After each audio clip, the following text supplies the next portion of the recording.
hello. Oh my God, I am so excited today. This is Joan Montreal, your host from Swift News. We have a very special guest today, and I couldn't wait to talk to her today. And this is no other than Deirdre Gilbert, former candidate for the governor of Texas. Welcome, welcome, welcome. Thank you. You, Thank you you look so so much. beautiful today. I'm doing fine and I'm glad I am just so excited to be here today and thank you for this opportunity to share my story and my journey. I'm real excited. Thank you. I'm excited too, and it's an honor to catch up with you because we know you have a lot going on. You're a very busy woman, so thank you for stopping by. So we want the audience to know exactly who you are, and I don't want to mess it up. So I want you to introduce yourself to us because, the first time I met you, your spirit was so beautiful. It was so open and welcoming, and Thank you. I just know that someday we'll be doing something together. And we Yes. talked about it several times. We But have and I really believe that it's time. It's time. yes, so tell us who you are. We want to Well, come into your life and find out what's going on with you. oh my God. I mean, my name is Deirdre Gilbert, and I am just, uh, I'm going to say that I'm an advocate for just people. And I've been doing this stuff for so long. And I just love people. I love to see people getting justice. Mhm. And so I am a product of, I'm going to say, of just a person who stumbled Mhm. into this particular arena. As you Mm. know, back in 2011, my daughter passed away from medical malpractice, and I got involved in, I'm going to say, more involved in the political arena Mhm. when my daughter passed away because of the laws that were being passed, tort reform, and all of those barriers that were being placed upon those who had been harmed by medical error and couldn't get any justice done. And Mm. so I decided right then and there that, and I'm going to say, I woke up. I had been around it. My mom had been in politics, and I knew that something had to be done. So I started a nonprofit, the Mhm. National Medical Malpractice Advocacy Association. Matter of fact, it's the only organization in the country where I assist those that have been harmed by medical error. And Mm. it's not necessarily just an entity where we're suing or litigation, but it's an organization where we're trying to promote transparency, accountability, and integrity within the medical professional. I get calls daily where I'm getting people who are calling me who simply just want an answer. Mm. Can I get an answer? But the organization I deal with, end of life, Mhm. nursing home abuse. Mm. Matter of fact, getting people out of nursing home. I've had to deal with entities or cases where it involved people's children being taken away, because they had been accused of harming their children. Mm. So I've been involved in that. I mean, I've worked and talked and spoke in front of Congress in the in Texas and in Austin and Washington D.C., where I am literally just trying to help those that can't help themselves. Wow. So I spearheaded the nation's first medical malpractice conference where patient safety advocates across the country. Like I said, I have what we call the Medical Malpractice Justice Project, and it's sort of like the mission where we're trying to get those cases that can't get in front of the courtroom. Mm. And it's almost like those that have been incarcerated, Mhm. unjustly incarcerated. Well, I have an entity or a project under that entity where Mhm. we try to do the same thing for those that did not get justice in the court of law based on some sort of barrier. Mm. I mean, I have gotten recognition across the country from states, Colorado, Georgia, Texas, recognizing what they call Medical Malpractice Month, where we actually recognize this month in the month of July. Mm-hmm. We received for the first time in 2019 the first and only proclamation that's enrolled in the state of Texas, Wow. recognizing July as Medical Malpractice Month. I Woo. also work along with attorneys that created the first chapter of attorneys in the state of Louisiana and Virginia. And actually, what they do is they handle the legislative needs of the NMAA, which is the nonprofit. Out of that is where I ended up putting my feet in the political run for office. And my first political stint was back in 2018, and I ran for Justice of the Peace. Mm-hmm. And that was another stumbling day, I'm going to say, where I was actually sued for debt. And they call it this old debt that I was never served. I was never served with any type of paperwork or any type of citations or anything, but my name had been submitted to a court that said that I had been sued. And sure enough, I go in and see that I'm being sued in a court of law, go to a Justice of the Peace Court within Fort Bend County. And that was one of the most another awakening day for me.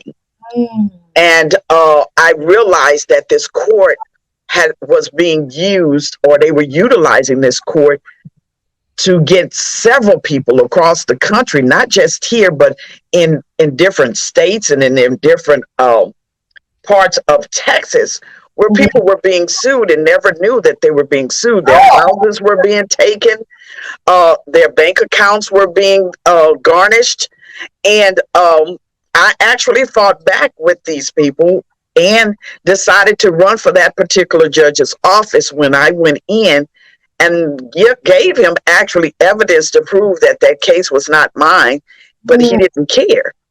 It's simply he didn't care. I was guilty regardless. And I decided one day, after I left that courthouse, after he told me to shut up in the court of law, I was like, oh my God. And I said, I'm going to run for his office. And I did. And so when I decided to run for governor, I knew that this was one of the biggest tasks that I probably could ever imagine to embrace. But it was something that I think that needed to be done because we just are not able to get any laws changed. We're not able to get the things that we specifically need as it relates to healthcare or housing, or whether it's our kids in our educational system or in just justice within the courts. We've been seeing how we've been having violent criminals being released out into the communities where there's no protection for everyday people. So with that, I decided I tried to sit at the table. I was like Martin Luther King when he said, I tried to sit at the table and I couldn't get justice. They was refusing to listen, didn't want to talk. And so therefore I was like, we have political legislative leaders who will not help to change the world. And I'm saying, well, maybe I can run for office. And sure enough, I, like everybody else, I didn't have the money. I didn't have, I'm going to say, the name recognition as it related to running for such office, but I wasn't an unknown as it relates to what I've been doing in the state of Texas. So they knew who I was. They knew that I was a fighter. They knew that I was going to be able to change some things. And so I was not embraced. Matter of fact, as you know, when we first began, there were 6 of us at the very beginning. Most of them were women who were in major parties. I changed from the Democratic Party to run on an independent ticket and became one of the only independent candidates in the state of Texas, Black females, to remain. But I ended up having to go to court, all the way to the Supreme Court trying to fight them to get my name on the ballot. They were not having it. They were just not having it. And I'm going to have to believe that it was two things: that I was a female, Mm-hmm. I was a black female. Mm-hmm. And undoubtedly they knew that those two things were very powerful. And Mm-hmm. as an independent candidate, there's about 59% or maybe even more now of people who vote as an independent in Mm-hmm. the midterms. Mm-hmm. And so, regardless of whether or not I had money, they knew that it was a possibility that I could actually win this race. Mm-hmm. And so, They wouldn't put you on the ballot.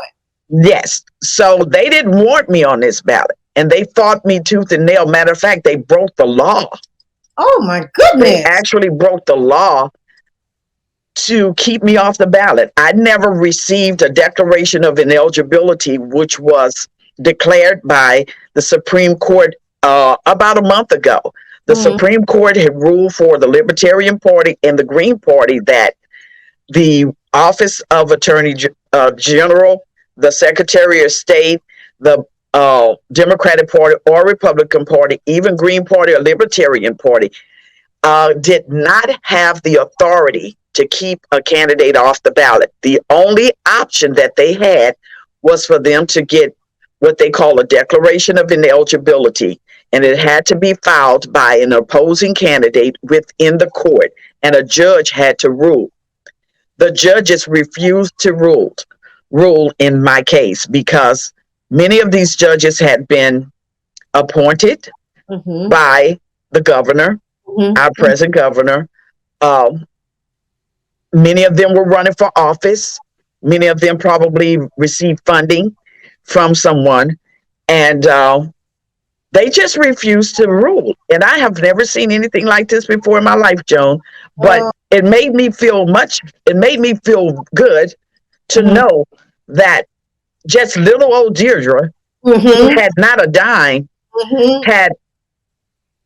had to get that much power Mm-hmm. for them to just say, we just can't let her do it, because if we let her do it, we're not going to make it. This two-party system will be destroyed. Oh my goodness. And so that's where we are, and I'm excited. Mm-hmm. I don't know where that's going to lead us. Hopefully it'll be a way for us to expose more. Yes. Mm-hmm. Maybe we can find new initiatives to create those rules and regulations that we need. Mm-hmm. And maybe it's time for us to figure out how we can get rid of judges and these leaders. It's time to clear everything out. It's Right. time to clear Right. things out, and Yes. and start a fresh start. So the other women that were on the ballots, they were all African American descent. Yes. All of them were African American descent. Now, the only two that I know of right now is Stacey Abrams and Mia McLeod, who's running. And there are a couple of independent candidates that are running for office as well, but they're in other states. Mm-hmm. And their requirements weren't as stringent as ours in Texas. So they were asking me for 85,000 signatures in the state of Texas. In some states, it was only 25. In Tennessee, actually 25 signatures. That's all they needed to get on the ballot. So listening to you, this makes me think that they know what you did before. Yes. Before you ran for governor. So you were actually a threat.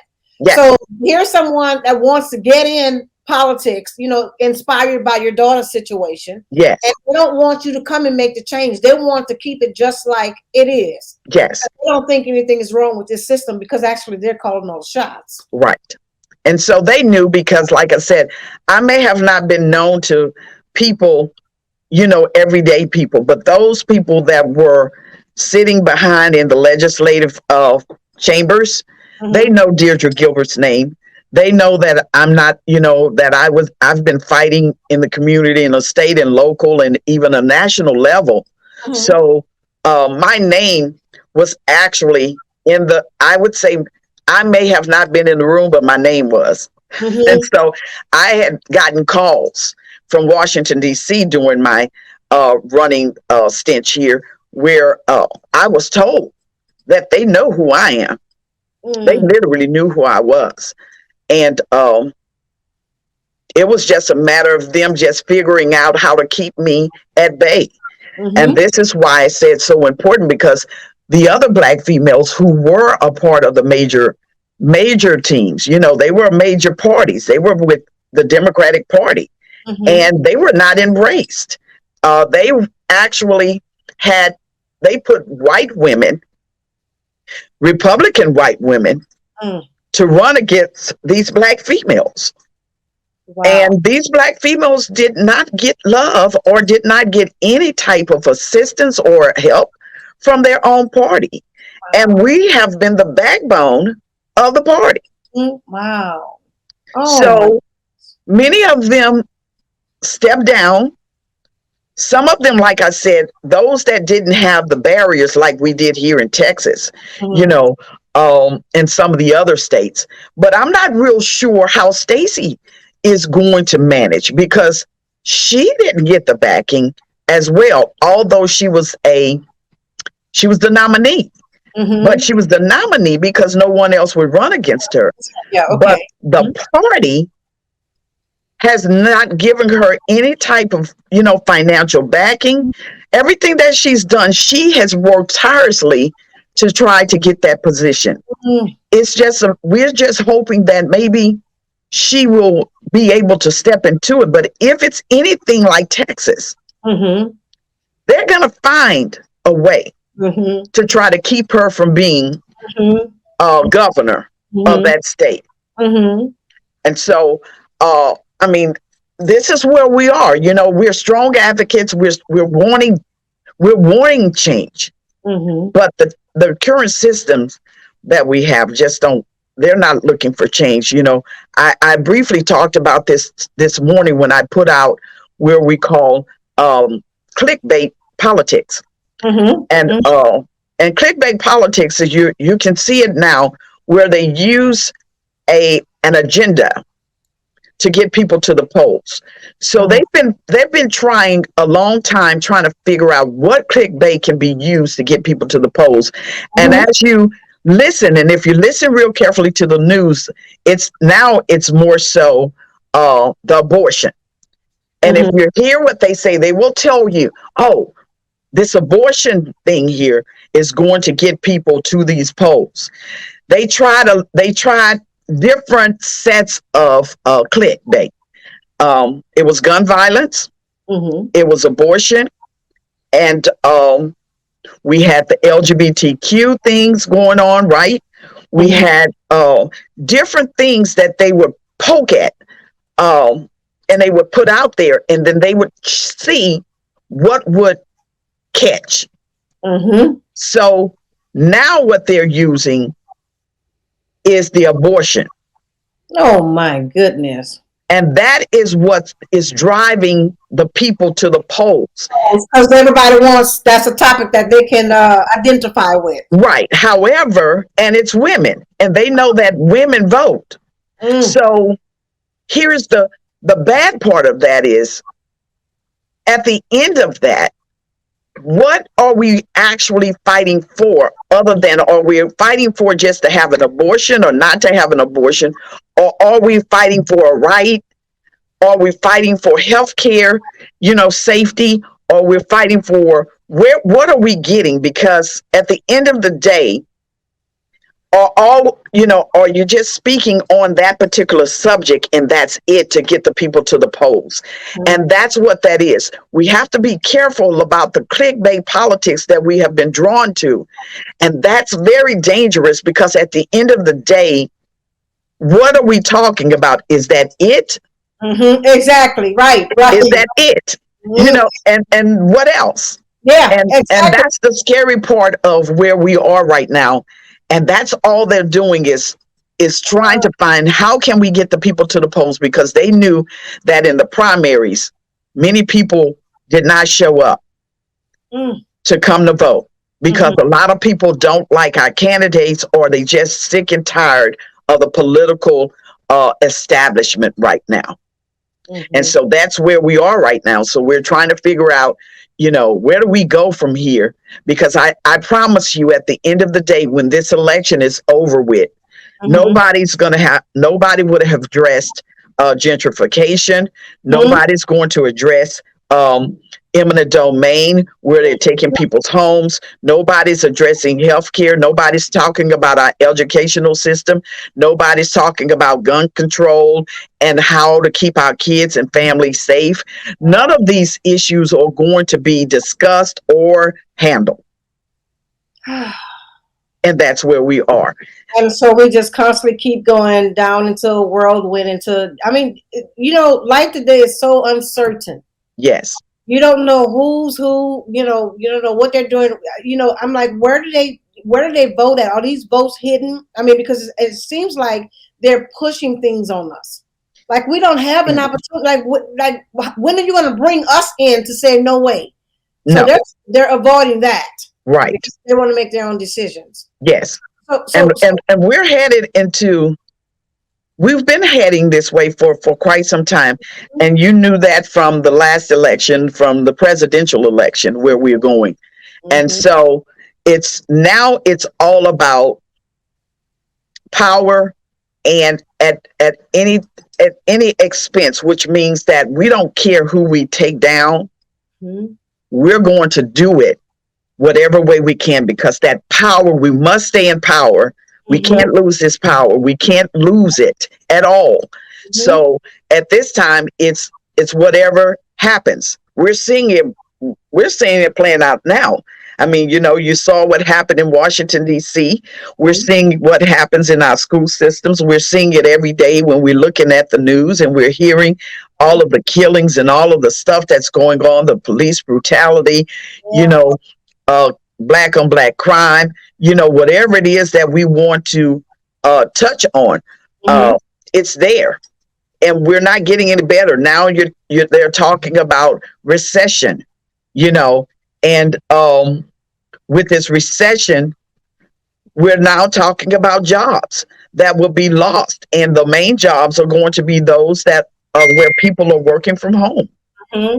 Okay. Wow. And I think, oh my goodness, that's going to be the first. Yeah, that's going to be the first people that they're going to release, and that's going to be powerful, because a lot of people just don't have it. They just don't have it. Knowing what what would you? How would you even? What would you tell us to prepare for the times that's coming? Because you're like in the inside, so I really wish that I had the answer, Joan. I really wish that I knew. There's going to have to be, I call it a cleaning of the core, a pure cleaning of the core. You're going to have to get to the core of the problem. And the core of the problem is our legislative leaders, those that have been in power for so long that,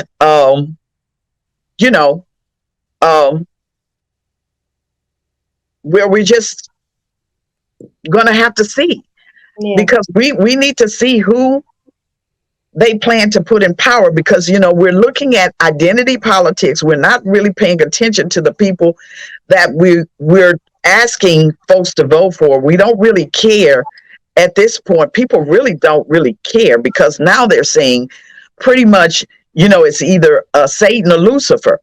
And it's one of the same, and it's no longer, it's just no longer the best person for the job. Yes. How do we take those people down? Absolutely. Yeah, and it's exposure, but many people don't want to talk about the exposure, but I see it coming. If you see it now, you've been seeing probably quite a bit of whistleblowers. People who are now coming out and whistleblowing on, these big time IT companies, and telling you what's going on behind the scenes of just everything, of your TV stations. We know what's going on with our TV stations are being bought up, and our newspapers are being bought up by hedge funds. These are private people. We don't know who these private people are, and most likely is the people who were responsible for this suppression campaign where they don't want you to say anything. You Mhm. know, they don't want people to release or expose the information that will help to change the trajectory that we're in. They want you to only hear what they want you to hear. So it's a matter of people just really going to have to be strong enough to stand, Joan. Yes, yes, because they've been controlling us with media for a long time. I Yes, mean, that's decades. yes. So, what does this do for somebody like you? Because I've heard you speak at one of your events, Hmm. and it was an amazing speech. You were so compassionate. That's all I can, that's all I said when I left the event. I just said she's such a passionate person, and it's because of her daughter. She has this fire, that she's Hmm. not looking out for herself, but because of that situation, she's trying to make good from that.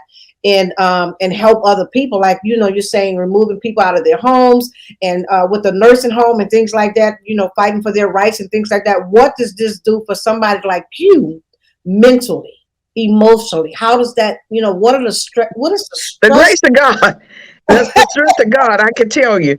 Woo! Um, I'm going to say that God chooses his Davids. Mm, Okay. Um, I told my husband I really can't explain it. It's something that everybody just can't handle because the pressure, the mental anguish, and the things that I see and hear and what I have to listen to, it's very painful. What I do on a day-to-day basis is not, uh, it's not that pretty feeling. mhm, It's I hear things that make you want to cry each and every day. But God has given me the strength. When I had to take care of my daughter was special needs. And mhm, so for the 22 years that she was on this earth, she had been in and out of the hospital. My daughter had over 100 and something surgeries. So I had been prepared for mhm, trauma. I have been prepared for things that can happen at any given time.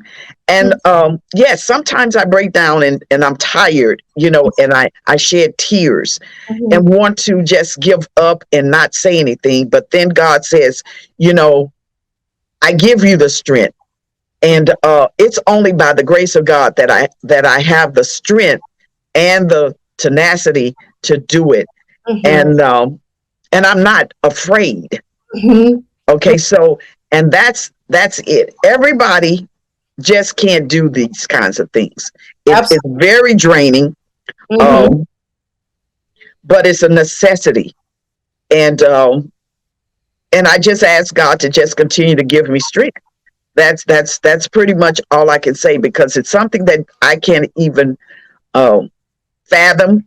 Yes. I mean, Mhm, God, I have learned so much. I mean, mhm, even through these trials with this race. mhm. Um, but I've learned some things and I can give these things. And God says knowledge is power. This is how we win when Yes. we know what we're fighting. Mhm. Yes. Yes. Absolutely. Yeah. Yeah. Absolutely. When you know it, you got to know the enemy. And Absolutely. we all can see that God is with you because your heart is so compassionate. When you can just hear it and see it on you, it just makes you want to Yeah. cry because that desire and that fire is there, and we know that God has given you that, but it didn't come easy. It came No. through having to be a caregiver for your daughter, which Yeah. makes it more the love that you have for her. You can just see it in you, that same love you want to do it for other people, and Yes. it's so rewarding to see that on you. So I do know where the inspiration comes from your daughter. Yes. So uh, so so so what is next? I mean, since your name wasn't on the ballot, what's next for you? What I mean, what's I don't know what's next. What I do now on an everyday basis, as you know, I work with veterans. I Mhm. work with a nonprofit where we work with veterans. And so I do that every day. That's something that and I've been doing this for over probably 12 years now, or maybe even more. And we help veterans find housing. And so I'm still working for, the least of us Yes. and those that need the help. I don't know whether or not the political arena is going to be something for me again. I have no idea if, because I don't know if I even want to ever go back to either of the two-party systems. I'm not real pleased at what I'm seeing at this point. So I really don't know where that's taken me. And that's disturbing because I've voted forever, you know, and right now I have no earthly idea if I will ever want to be in that midst, especially knowing what I know now and how the system works, and that the system is not really working for us the way we think it is. And because of that, you know, we're going to need people who are fighting. And I might be more powerful, you know, with groups or, and you know, coming up with something where we're fighting, you know, for that justice and sitting at the tables and getting laws changed and getting things done, you know, and maybe that's the route other than being in that particular office. I don't know. I hope it changes. I don't know. But here we are. Yeah. So if you need someone to come over and film some things where that you can take to Washington D.C. with you to change those laws, we're here for you. Okay. Definitely. You know, I know they like to have a lot of stories because I don't know why, you know, they think that these stories are not true or it's overrated or we're, you know, but these things, this is life. This is serious stuff. Right. I think that, you know, one of the most powerful stories, Joan, that I think that you may be able to do is probably to look at all of those Black females who were like me, who wanted to do the right thing and who were just not embraced in this political. People need to hear about more Black females because this was the first time in history, and I'm talking about in history, that Black females all across the country and all across the states were running for these high positions such as governor. That in itself is just amazing because Texas has never had a Black female. You know, matter of fact, I don't even know, never, you know, not even on the ballot running for office. So that's a powerful statement, and people need to know how powerful that is. You know, for the little girls who want to be like Barbie dolls, you know, or who want people to know that you can do. You know, nobody can tell you what you can't do. I did something. It wasn't easy, and I may not have won, but I made an impact. Yes, absolutely. Yes. Absolutely. Whenever you're ready, you know, when you get the ladies together, you know, call me and get a time and we can come down and hear their stories and put something together.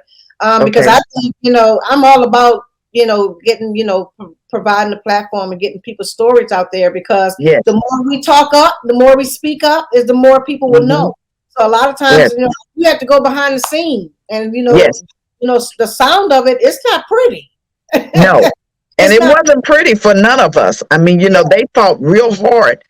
And just to know that your own people sometimes didn't even embrace us. You know, they preferred the white male, which is saddening to know that we didn't even have that love, you know, or that backing.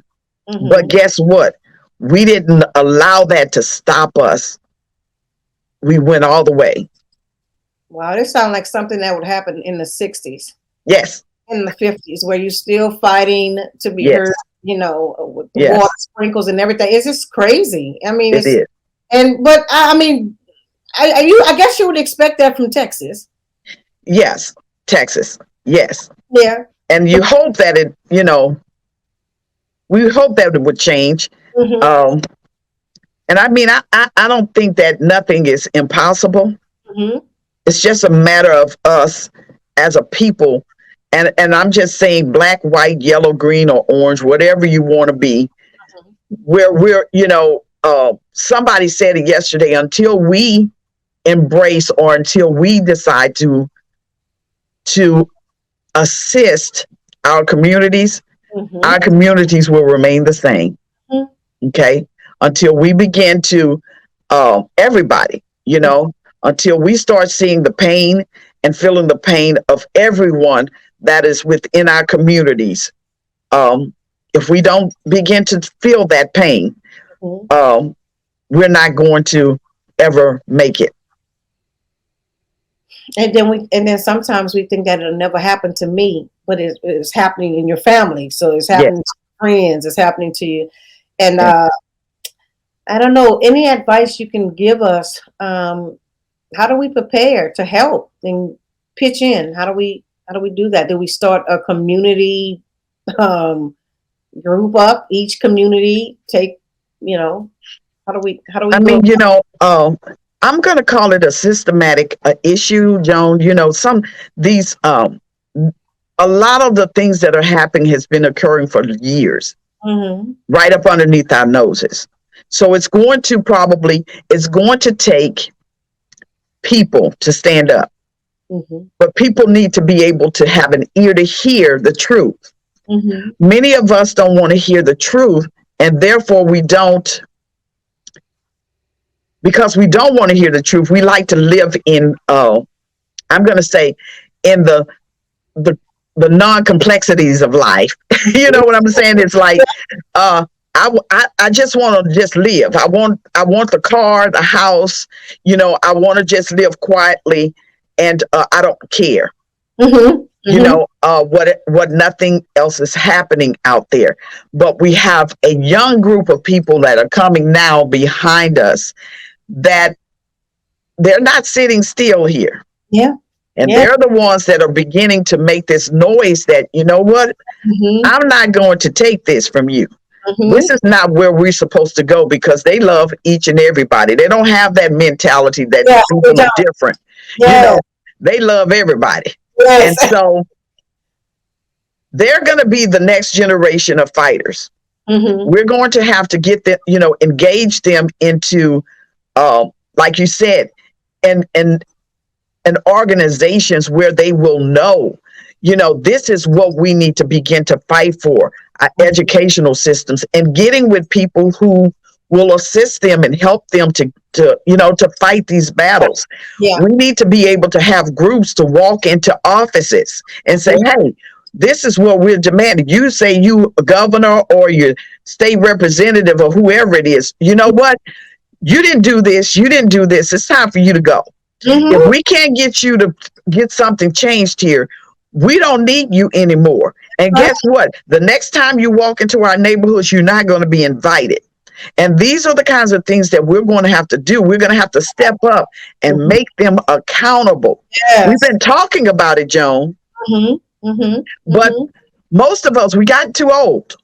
Our age, we're getting too old, and we need another generation of people, and they're there.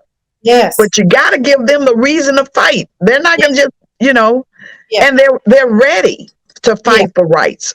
So, we need to put them in the NAACPs. We need to take out these old heads out of the way. And, and we need new people. We need younger people who are ready to change the trajectory of our country and our state, because if we don't, we're not going to make it. And their children is not going to make it. The children. Oh my God. So we're just, we need help, and I'm ready. We were just talking about this today with the children. They are so advanced to that school, what they're learning now, like geometry and those kids, they are bored by this, and then they're questioning, do I even need it? And so they're still learning some old stuff in the school system. That stuff needs to be done away with, and we need to rebuild that thing all over again to what they need now. Absolutely. There's so much that we do. So I'm just excited. Like I said, I'm excited.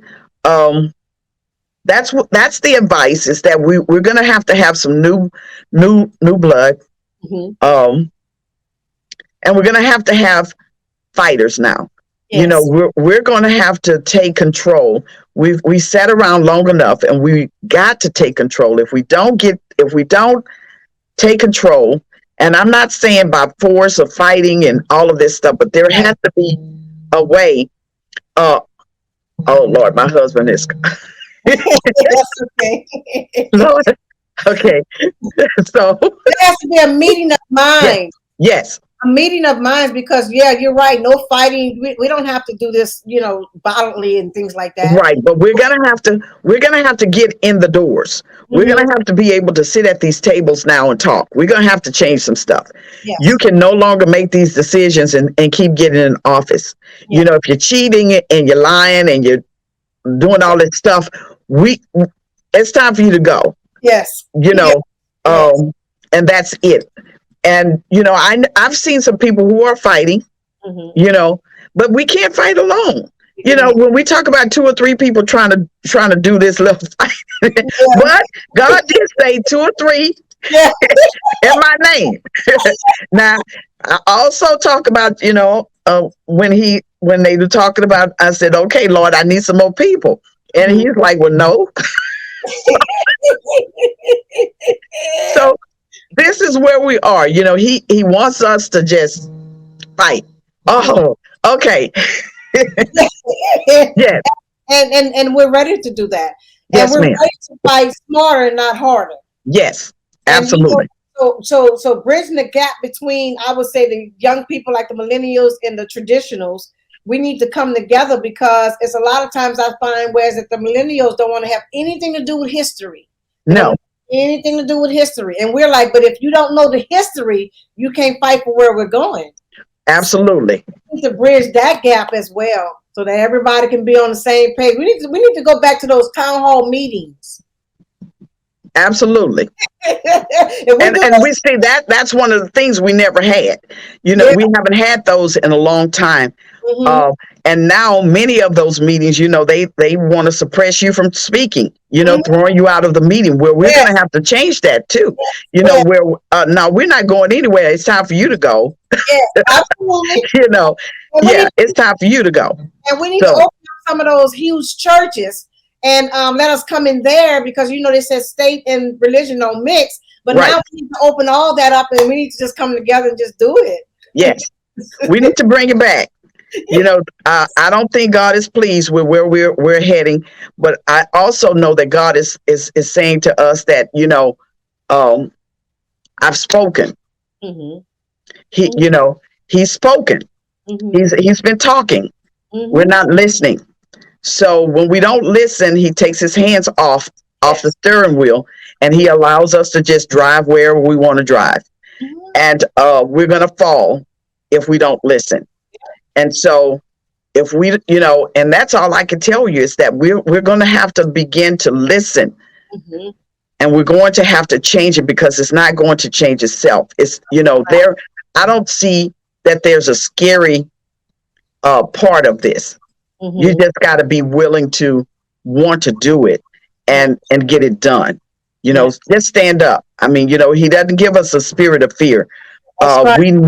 We need to begin to fight back for our rights. There's no way that we should be in the same position, that we were in the 60s, in the Hmm. 50s, 40s, and 30s, and the 20s, and, in the 1800s, because that's exactly,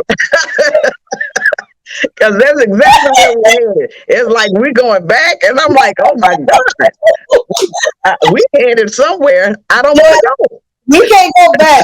Not with how forceful these millennials are. They like, you're right. They're ready Yeah, to go on in there. We got to yeah. stand by them now.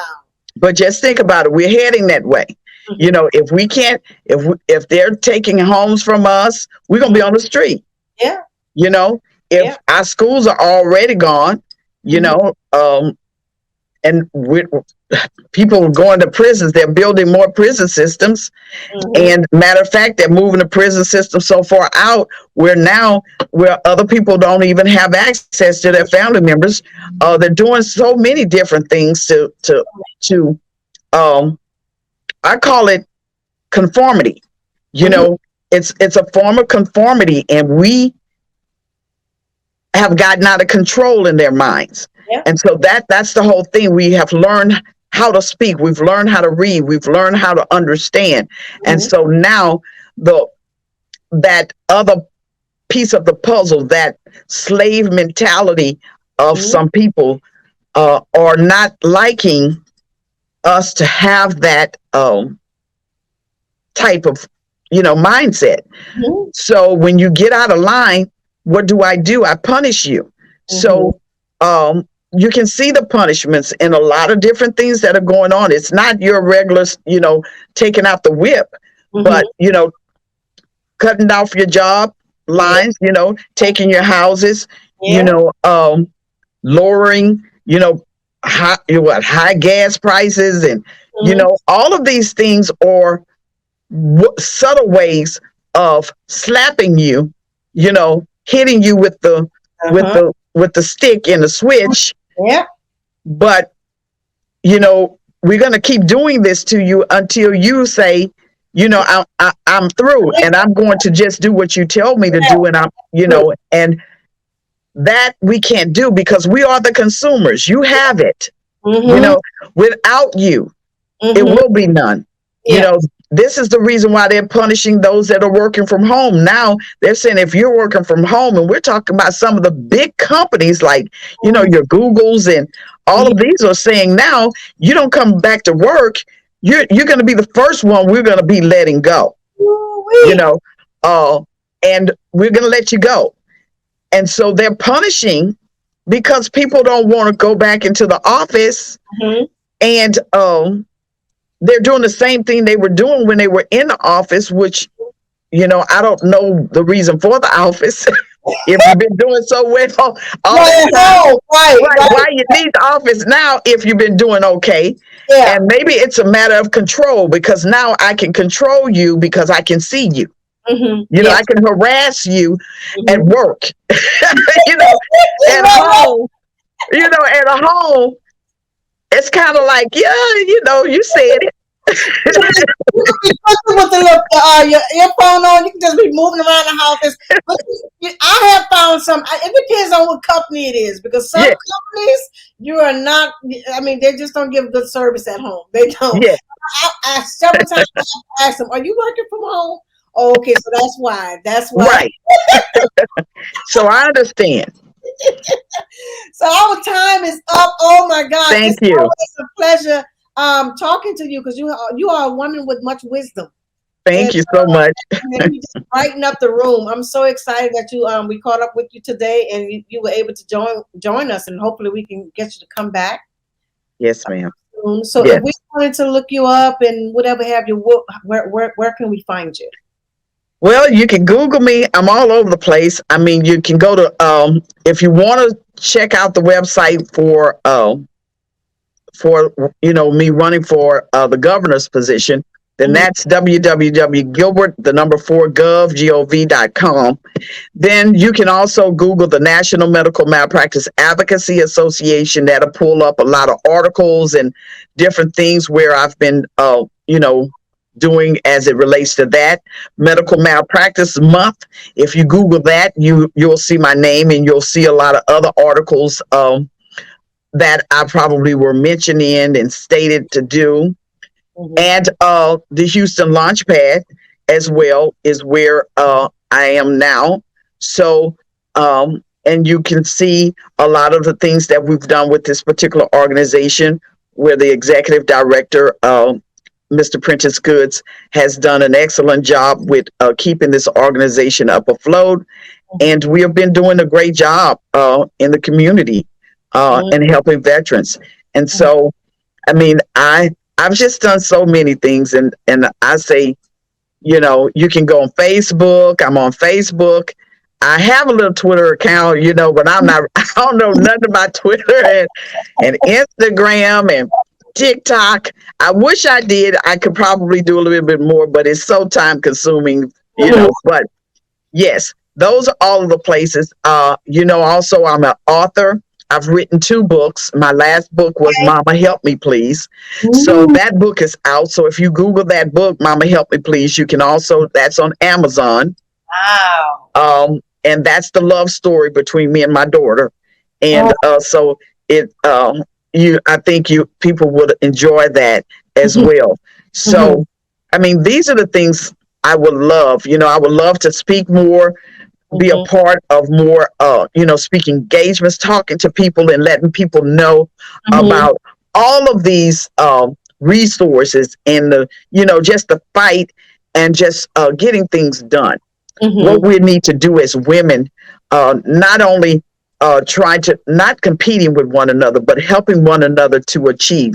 And that's one of the things that I loved about you was that when I met you, you all embraced me, with all arms, and Mhm. you helped me a lot Mhm. during my campaign. You were there, very vocal. I love what you all do. Women Thank in film is one of the most exciting things that I loved. I mean, you all are great. You're excellent. You're good. You can do well. I mean, y'all are on the money. And you. so I'm telling you, this is where we need to go. We need to be across the country just telling the stories of how women can achieve, and helping get things out there Mhm. out there. We need information out there. And Yes. so that's what I say. You've been a community activist for a long time, like throughout your Yes, journey, and also a caregiver because you're caring for veterans now. You yes. know, people in the nursing home. So those are two major traits. That is just so awesome with somebody having the both of those, caregiver and a community activist. I guess they go hand in hand. I guess they go hand in hand because if Yeah, you it's something, yeah, yeah, My yeah. mom have me laughing because she said when I was young, there was a family, I think she had like 12, 15 kids or something. And I gave away my shoes and stuff and, to the neighbors. But I've always been that kind of person who saw something in others, those that were, didn't have it or the least of us. And Mhm. this is that's where we are now. That's where we need to get back to. We used to have that, Mhm. when we had, it took a village. Mhm. Okay. So Yeah. that's where we are. Yeah. It took a village. And I think we need to get back to taking the village Yes. and helping one another to achieve those goals. Mhm. Yes. Well, guys, you heard Thank it. you. You guys heard it, and so we hopefully, this interview has been helpful to someone. I'm quite sure should be everyone who's watching because this has been a very inspiring time. And I thank you for sharing your heart with us. Thank you. And I'm sorry you had to actually experience that with the politics in Texas. Thank you. But our heart is always to climb further, go further, and Yes. do what God has called us to do. And so wherever God is, that's where we want to be. And we care about people who's unfortunate. Some Yes, people ma'am. who can't speak for themselves, we love to speak for them, so we can Yes. help them out. So I want to thank you. It's a pleasure and an honor having you here. Thank Hopefully, you. you get a chance to come back. Yes. Thank you Oh, so much. you have your Thank- own podcast too. I did. I've had Yeah, several podcasts. Yeah. on that time when you were running, you had that I podcast. did. Yes. Right? Yeah, matter of fact, it was actually radio. Yeah, Yes. FM radio. Uh-huh. That's So, yeah, so I'm there. yeah, absolutely. And we thank you for using every last one of your talents because Thank you. we need that. We need to always inspire the generation that's coming behind us. So thank you so much for joining us, and we look forward to seeing you sometime soon. We'll have you back on the show. Thank you. All right, thank you, ma'am, and I Okay. appreciate you. We'll see you later. Bye Bye-bye. bye. Bye-bye. Okay, guys. So this has been an awesome interview. I love having her each and every time I've spoken with her. She's always been encouraging, and she brings such a conversation that inspires and that promotes healing in individuals. And I'm excited about that. Okay, guys, we definitely will bring her back. If you have any questions or you want to be highlighted on Swift News, make sure you go to wisdomproductioninternational.org and let us know that you want to come on the show and be a part of the show because we would love to hear from you. We want to know what you're doing. Until then, take care, guys. We love you and have a safe and wonderful rest of the year. Okay, bye-bye. Bye-bye. Thank you for joining us on Swift News, where we highlight community leaders from all around the world. To book an interview, please visit our website at wisdomproductioninternational.org, or you can email us at wisdomproductionllc@gmail.com.